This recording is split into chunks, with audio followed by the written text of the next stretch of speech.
армян эл жомогу Кечил менен Малай.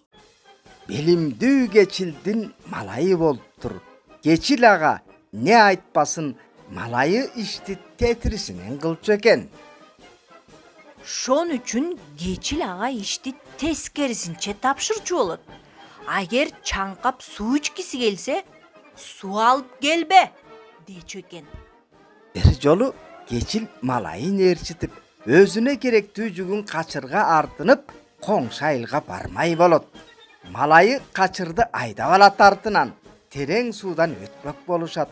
Качыр суу кечип жөнөп, суунун жарымынан үстүндөгү жүгү оп калчуудай салаңдайт. Кечил кыйкырат. Ой бала, жүктү кыйшайт дейм.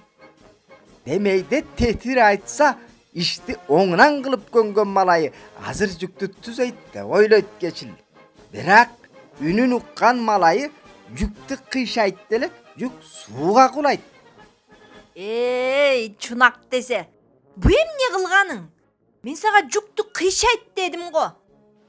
Айланайын таксыр, сен кыйшайт дегениңден ойлодум да, бул адамдын акнанын канча жедим. Эч болбосо өмүрүндө бир жолу анын буйругун кандай болсо так ошондой аткарайын дебедим бе? Кандай айтсаң ошону аткардым деп кутулуптур.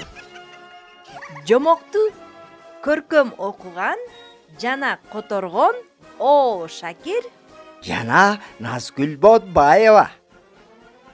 биздин өнөктөш достор Кыргызстандын Джия бизнес ассоциациясы.